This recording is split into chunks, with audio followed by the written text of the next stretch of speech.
Today in the US, it is economically competitive to put in solar in almost every single application. Usually it's the lowest cost form of energy. That's why you see many of the major corporations moving to large-scale solar. Yes, it greens their image, but more importantly, it's driving their bottom line. It's actually significantly cheaper to deploy solar resources right now than even building a new coal-fired power plant. Right now, solar electricity is cheaper than building a new nuclear plant or coal plant or natural gas plant. And in many instances, it's actually cheaper to build a new solar plant and make electricity than to keep using a coal plant that's already been paid for. And once you build a solar plant, it's very low cost to operate.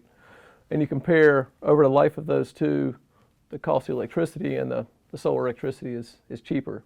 So we just went through this exercise and looked at what does a natural gas-fired power plant cost us.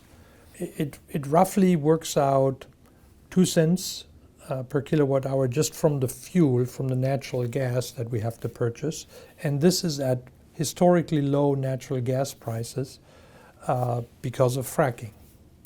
So 2 cents for gas, another 2 cents for the capital to build the whole thing. And that's maybe even a little low, maybe 3, so 2.5. And another 1.5 cents for maintenance. So we're talking 6 cents.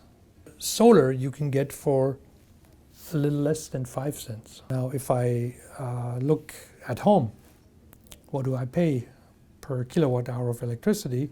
Right now it's 15 cents, 3 times more. Wind and solar have both plunged in cost so deeply, so unexpectedly quickly, that those are now the cheapest, cleanest sources of power by every measure. You know, when it comes to just what's the cheapest way to put an electron of power on the grid, wind and solar win hands down, at least if you're in terms of anything new that you're building. If you come to building anything from scratch, those are your cheapest power sources.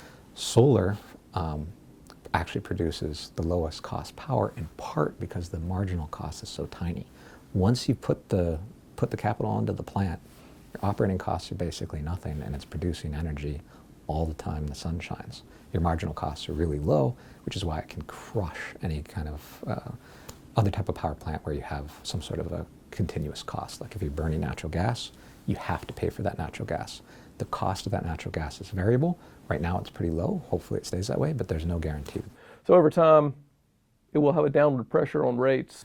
Everything else is getting more expensive. Our solar energy will get cheaper and cheaper in comparison through the years.